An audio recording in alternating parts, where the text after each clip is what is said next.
With the release of Awakening of the New Era in the Ultimate deck The Three Captains, there are an astonishing 49 different leaders in the game. That's a lot of options across a ton of different playstyles.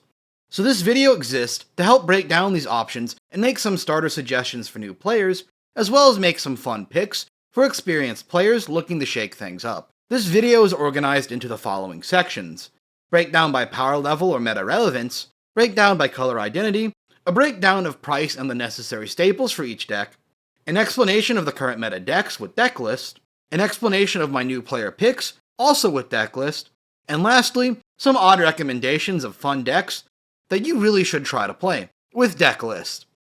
If you're confused or just want to learn more, you can check the resources linked in the description. It's got every deck list, as well as several places where you can learn more. Also, if you just care about a specific deck, this video is timestamped to help you out. Now let's start by breaking down every deck by power level. I like showing this one first, because it's an excellent retention hook. There are three main categories here: strong, playable, and weak. Strong decks are most likely to be seen at a tournament level, but playable decks can keep up with the right build or player. Weak decks aren't entirely out of the game, but you are shooting yourself in the foot choosing these as your leader. If you want the best chance of success at a tournament level, I recommend picking a deck from the overall meta section, but that will be explained more later. This whole general breakdown is meant to be a rough guide. Don't let me discourage you from playing your favorite deck. Instead of breaking down the 49 leaders individually by playstyle, I'm going to be breaking down each color instead. Red is the most aggressive playstyle. You have the best rush units in the game, and tons of efficient units. Marcos not only have recursion effects, they also get value from being played. Ace and 5-drop Monkey-D Luffy have absurd effects that synergize with their rush abilities. Other colors just don't have this type of unit. Red also has synergy around events, with some strategies entirely based off this. Red can also easily manipulate already rested Dawn, and has most of its restrictions tied to power. Red is the best color in the game for 1-drops, having Curly to Dan as a searcher and Otama as a target. In general, red is just very good at everything that matters, making it a great color for beginners. Green is the color of unit manipulation. That means both spamming units and resting units. Engines like Film and Land of Wano are all about playing units for free or reducing the cost.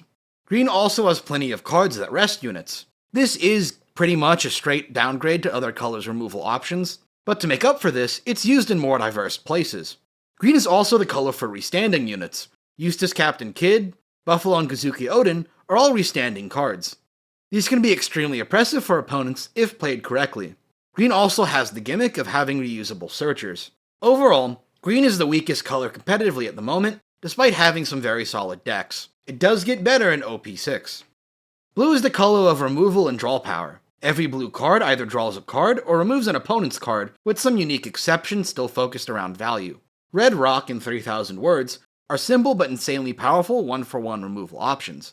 More so than that, these are not KO effects, meaning they dodge a ton of protection and get around effects that would trigger when they're KO'd. Blue does struggle a bit offensively, so it takes a good player to navigate around an opponent's position. Blue is currently best as a secondary color for decks like Sakazuki, Rebecca, and Queen. However, blue leaders like Crocodile, Nami, and Ivankov are solid as well. Purple is the color of Dawn manipulation. Purple has effects to ramp ahead of Dawn and go straight to the endgame. Purple also has effects that put Dawn back into the Dawn deck as cost. The benefit to the Dawn minus strategy is that every effect in purple is usually very strong. Also, because of all the ramp, purple decks can reasonably focus around the endgame with less risk in deck building around it. Purple is also the color of anti-meta. Magellan messes with an opponent's Dawn, 10-drop Kaido is the only board wipe in the game, and Judgment of Hell is one of the only 2-for-1 event cards in the game. Overall, purple is one of the most solid colors you can play. It's also extremely flexible, so you can customize purple decks to your local meta or whatever is fun for you. Yellow is the color of life manipulation. Every leader either focuses on healing life, rearranging life, or using life as cost. Supplementing this is a focus on trigger units. Most characters in Yellow play themselves for free if taken as a damage. Yellow also has a ton of absurd late game units such as 10-drop Big Mom and 8-drop Charlotte Katakuri. As such, this color is considered to be very annoying.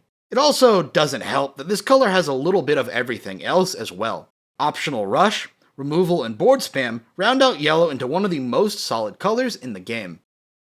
Similar to blue, Black is also a color of removal. However, Black's removal comes from KO effects. Black uses level manipulation to force down an opponent's units to be in range of these KO effects. Black also offers some of the best blockers in the game, Borsalino, Sabo, and Rebecca, just to name a few.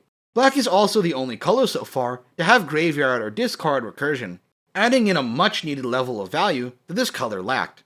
Black is most likely the best color in the game at the moment, thanks to the new Sakazuki leader, and is likely to remain the best color, thanks to Moria and OP6. Be warned though, this color is very expensive. Speaking of expensive, here's my deck price breakdown for One Piece. I am aware of the current problems with this graph. It's just that last format, things were much more evenly balanced. Blame Bandai, for not distributing enough product despite the rapidly growing player base, and their many years of experience in the industry. It's probably intentional if we're being honest. For a much more specific breakdown of price, this graphic breaks down the per card price of common staples you'll need to play individual decks. If you're planning on playing yellow, you'll most likely need a playset of Katakuri. If you want to play Whitebeard or a Whitebeard engine, you'll have to pick up some combination of Ace, Whitebeard, and Marco. Same with the rest. For a new player, you can technically play without these, since most of them are needed for more competitive type play, but just know that these cards are expensive because there's really not a mechanical replacement for them. Of course, I will have some recommendations later that don't require really any expensive cards. Here's my breakdown of the overall meta. You can reasonably expect tournament results to be mostly filled with these 7 decks. Let's start with the best deck in the game, Sakazuki. Sakazuki takes the best parts of blue and combines it with the best parts of black. This deck uses extremely low cost units to decrease your opponent's units cost and KO them. This benefits the deck by being able to throw at a competent board quickly, but also in abusing graveyard recursion cards like Man Sherry and Rebecca. Expect this deck to constantly remove your board while putting up pressure. The deck also features insane blockers, and the leader has a built-in draw and discard every turn. Consistency is just off the charts. Really, the only issue with this deck is its price. Expect to spend probably $300 or more on the deck. Spoilers, but this deck is also on my list of new player recommendations. But it has the caveat of mostly being my recommendation to new players coming from other card games. It's got a great skill ceiling, and compared to other games, this deck is actually pretty cheap. Plus, it will still be relevant after Set 6. For new players in general, just remember, don't let a deck being popular in meta ruin what you want to play. For a more straightforward deck, it's the ban list proof Whitebeard. Whitebeard as a deck does 2 main things. It is a leader with a 6k base and 6 life. This messes with an opponent's Dawn management, lets you swing high numbers for free, and lets you take attacks for free. In other words, your leader really is the deck. Secondly, Edward Newgate is about abusing amazing red cards and sitting on value. Putting a life into hand each turn is actually good for you, since your opponent can't deny you the value spiral. Marcos just sit on the board practically for free, since an opponent can't really remove them. And Whitebeard and Ace provide easy defensive and offensive finishers respectively. Whitebeard is also on my list of new player decks due to how straightforward it is. It is brain dead easy to get into, but still does have room for a player to grow as they get better. Also, the deck has multiple other builds you can try out if you get bored of the main one. Red Purple Luffy is a very straightforward deck, all about ramping into big finishers. The leader being 6k with 3 life compensates for a slower early game. Radical Beam's almost live from the start, and the 6k base is obnoxious. What really makes the deck fun is the variety of top ends the deck is based around. Whitebeard and 7-drop Eustass Captain Kidd manipulate the base power of the leader, letting him hit around 7 to 8k on the opponent's turn. 9-drop Shanks and 10-drop Red Monkey D. Luffy are punishing rush units, and the big play for the deck is the brand new turn skip 10-drop Monkey D. Luffy. It's a simple win button that can be absurdly hard for some decks to handle, especially with your 6k base leader already being a big swing. The deck does struggle quite a bit with its early game. Decks that can easily go wide can easily power through the strategy. It's also kind of an expensive deck. You are running the most expensive top-end options and staples from both purple and red. Red Green Trafalgar Law is a low to the ground unit spam deck with the very unique gimmick of getting to bounce and replay units. The cost, however, is needing to fill up a board with 5 units first, something that is extremely hard to do in a format with so much removal. To make up for this, the deck tends to run more than 25 1-drops and even more low-cost units, choosing to rely only on a few searchable win conditions like Trafalgar Law and the unblockable Monkey D. Luffy. This deck is very hard and complex to play, since a player needs to know how to deal with every matchup, and how to handle more searches than every other deck. It is a great pick for an experienced player, but if it doesn't go well, don't get discouraged. Do know that a ton of people who see success with this deck have been playing it since the earliest sets. Charlotte Katakuri is obnoxious. The deck focuses around playing efficient units and units from life during the early game, and then transitioning into playing extremely powerful high-cost units during the late game. These big units are mostly what defines the deck. Make your choice Big Mom, Secret Rare Katakuri, and of course 10-drop Big Mom. 10-drop Big Mom is notorious for almost always being unpunishable by most decks. That changes a bit during this format, but it's still generally true. This deck is also extremely 2k guard heavy, making it a nightmare for most decks to deal with. Katakuri is very expensive, mostly stemming from the necessary 4 copies of Charlotte Katakuri, but at least the staples are transferable. Depending on your build, it can easily be converted into an Enel deck. Katakuri is extremely easy to play, so it makes it on my list of new player recommendations. It doesn't teach fundamentals that well, but if you hit triggers enough, it really does play itself. If you're willing to spend the money, I'd recommend the deck. Enel is the deck that trades Katakuri's early pressure in 10-drop Big Mom for an even crazier healing effect. You do have some options for how to play this leader, either pivoting towards a more aggressive and board-focused Sky Island build, or a more traditional Big Mom Pirates list. Either way, expect to be abusing cards like Yamato, Katakuri, and 10-drop Big Mom to constantly set yourself to 1 or more life, making it very hard for players to kill you. Your deck will also consist roughly of 50% triggers, so have fun! This deck is priced about the same as Katakuri, and uses a lot of the same pieces. Honestly, they're just very close to the same deck, being different outlets for the same idea. It's also not a terrible pick for new players, but it wasn't on the graphic to save space and diversify my picks. Purple Luffy can best be described as a generic purple turbo deck. The leader and color generate easy ramp, letting the deck play how you want. Standard options include Magellan to mess with an opponent's curve, Queen for crazy draws, 7-drop Captain Kidd to buff our leader, and Blocker Trafalgar Law to ruin an opponent's hand. Really, it's just half a collection of pure value, and half a collection of control effects to mess with an opponent. But on top of this, you have crazy diverse options. You can run an ulti and page package, X-Drake for hand control, 9-drop Rush Kaido for a finisher option, and even turn skip Luffy. Not all these options will see meta success, but they're all solid enough in the deck. It's just a great deck to run if you already have all of the purple structure decks. If not, I'm sorry, but this deck is going to be very, very expensive. Here's my section for new player picks. These decks were chosen for a variety of factors. Some are cheap options that are very fun, some teach incredibly good fundamentals, and some are solid meta picks for players who already have experience in other card games or just want to jump right in. We've already covered the decks Whitebeard, Katakuri, and Sakazuki, so let's move on to our first new player pick. Blue Crocodile is the bluest blue deck. You've got just about every blue top-end card, plenty of every removal card, and methods to occur them, and the Centauro engine for backup. The deck is all about removing an opponent's threats, while building up a board at the same time. Behawking an opponent's character gives you a body and removes theirs. The build I'm showing here is just one of the many different ways to play the deck. I am confident that you can build better than this. And what I really do love about Blue Crocodile is a good player can make this deck just as much of a threat as every other deck. You just need to have the skill to build it and the skill to pilot it. The ability to learn and grow with this deck is why I recommend it. Plus, depending on the build, you can cut down the cost quite a bit. 4 Mihawks and 4 Sogeking is nice, but not required. Belo Betty is an aggressive deck, based mostly around the new Revolution Army support in Set 5. This makes the deck relatively cheap to build. The deck's gimmick is very simple. Play low-to-the-ground units, then use leader skill and their own effects to make them massive. Then you trigger even more effects and swing. Dominate the early game, then use the momentum to push for game. You have some of the best go-wide potential in the entire game. Supporting this deck is an absurd number of trigger units. You run 4 of literally every aggressive yellow play from life card. It all makes for a very fun deck that has plenty of unique options for a new player. And it's cheap. There aren't as many cheap options as there should be in this game, so take the few I recommend here and cherish them. Green-Purple Donquixote Doflamingo is a board-controlled deck based around the Film Engine and the Donquixote engine. The Film Engine does 2 things. It has 2 searchers to accumulate value, find key events, and set up for defensive plays. The Film Engine also spams out units thanks to Monkey-D, Luffy, and Brooks. The Donquixote engine is used more for a control package. Trigger rest an opponent's unit on their turn, Birdcage is a floodgate, and 10-drop Dolphy stuns 3 of an opponent's units. The deck also has the unique gimmick of restanding 2 Dawn at the end of turn, letting the deck freely use events like Spiderweb, Punk Gibson, and Union Armada. This all adds up to why I like recommending this deck for new players. It's got the most interactive options in the game. That's not to say it's the easiest deck in the world to play, quite the opposite actually.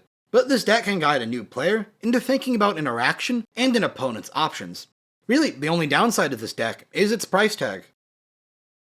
Red Purple Eustass Captain Kid. It is my favorite from the Ultimate Structure deck. It forgoes all reasonable strategy in late game plays to just punch the opponent in the face. The leader has the weird gimmick of being able to Dawn -1 to gain an extra 2k power, but the leader does have 5 life. But then again, the leader is a 4k base during your turn until you get the 3 or lower life. This leader requires Nami and Haruta to force this deck into being a 5k base. Outside of that, this leader gets to abuse the fact that he has a Dawn- ability on demand, letting the deck abuse skills like Killer, Wire, and Blocker Eustass Captain Kid consistently the turn they are played. The trick to this deck is being super aggressive and using leader skill just enough to obliterate an opponent without destroying your own options. You will rarely ever go to 10 Dawn. This deck is the cheapest to build from the 3 Captains deck, plus most of the upgrades are from OP5 or should otherwise have replacements. Don't replace Nami though, you really do need it. This is a fun deck that I think everyone should play. So to summarize my new player picks, Newgate, Katakuri, and Sakazuki are great for just jumping into the metagame with. If you've played Yu-Gi-Oh! Or Magic the Gathering before, I recommend these decks. If you've played Vanguard or Weiss before, I'd recommend Katakuri. If you want to learn with a deck, I'd recommend Edward Newgate, Crocodile, and Donquixote Doflamingo. These are good decks for players who want to improve and learn about how to handle not only your decks, but the opponent as well. Belo Betty and Red Purple Eustass Captain Kid are my budget picks. If you want the easiest decks to play, I'd recommend Whitebeard and Katakuri. Overall, these new player picks are my recommendations, but don't let it stop you from playing what you want to play. This next section is for decks that aren't really meta, nor are for new players. These are just decks that I think are neat and should be played by more people. First up is Kinemon, the green early game control deck. It's got great powerhouses like Okiku turn 1 and Yamato turn 2. Once you establish board with your faster options, start spiraling in value with Momosuke, Raizo, and 5-drop Trafalgar Law. This puts like 10 or more cards in your hand. You don't actually need to run guard value if an opponent thinks you have it. Then you can hammer home your win with 8-drop Kozuki Oden, 10-drop Dolphy, and 8-drop Rosinante. If you want a better explanation for how this works, you can check out my deck profile for actual turn charts, math breakdowns, and just a better explanation of the deck in general. For now though, I do thoroughly recommend this deck. It's very fun to watch people just sitting there, trying to figure out how to out your early game. The deck is more expensive than it needs to be, but depending on your build, you can cut down the cost of this deck significantly. Kozuki Oden is an even more crack cocaine leader skill than Kinemon. Discard a land of Wano and boom, you got 2 more done. This is abusable. You see, since it costs 2 to play a searcher should use its ability, this means every discard is now a search. And after OP5, we now have 12 searchers we can run. Despite what it might seem at first, the odds aren't actually the worst, plus you can always just search again. You can synergize all these 1-drops with Trafalgar Law to loop them and use Buffalo to restand them. Follow this up with Denjiro, 8-drop Captain Kid, and 10-drop Dolphy, and you have one of the funniest strategies in the game. And hey, if this build isn't for you, you can focus on using Oden's leader locked cards to mass spam out units. Seriously though, Oden is just an insanely fun deck, and mostly very cheap. Issho is a great deck that combines the low to the ground curve of black decks with the unit manipulation of green decks. In most builds, a majority of this deck's space will be taken up by black cards, specifically the powerful blockers, since they can be restood by Issho's leader skill. This deck also gets to borrow from good green cards like X-Drake for removal without discarding, Trafalgar Law for recursion on units like Kobe, Hina, and Branu, and lastly Donquixote Rosinante, who works awfully well with the many 5-cost units this deck already runs. If you're already playing a Navy deck, this leader is very fun to try as well. It's just gonna be very expensive for everyone else, unfortunately. Good deck, very underrated. Purple Yellow Croc is basically a purple deck, but with the unique gimmick of playing entirely around Dawn- effects that trigger on the opponent's turn. This means doing things like playing Hell's Judgment and using Blocker Film Uta without the minus cost. This deck also has unique options, like Mr. 4 for a massive unit, and Weakness is an Unforgivable Sin for turn-long protection. This deck also features an amazing boss monster in 8-drop Crocodile, offering both easy healing and consistent draws. Supplementing this deck is generic yellow options like Katakuri and Yamato, routing out this deck's boss monsters with more options. The deck is amazing and can be built either as expensive or as cheap as you want it to be. The downside is, the deck is not as good as other options. It's just too fair. That being said, all the interaction makes this an incredibly fun deck to play. Ace is a Whitebeard deck, but for cool people, focusing more on event synergies instead of a big base. What this deck brings to the table is powerful events like Flame Emperor, and the ability to search them. This deck does take more skill than Whitebeard, for what's really a similar power level, but that's exactly what makes this deck cool. If you already have a Whitebeard core, consider playing Ace. Black-Red Monkey.D.Garp is one of the most awkward, yet full of potential decks in the game. For putting Dawn on units, you can decrease an opponent's unit's cost. On paper, this means getting to abuse effects like 2K Monkey.D.Garp and 5-drop Smoker. But the deck runs into problems when you start to realize that red and black just don't synergize as colors. Red focuses on power manipulation, and black focuses on cost manipulation, meaning you need to find cards from red that manipulate other parts. Things like Nami or Radical Beam, for example. I think there's a ton of potential here for this leader, but I can't really find it. I recommend this deck to players who like unique deck building to try their hand at Garp. Even if he's not good, he's certainly fun and very interesting. And that's all for today's video. If you like this type of video and want to see more, please like and subscribe. It takes a ton of effort to put these together, so letting me know you want to see more is appreciated. Thanks for watching, and I'll see you next time.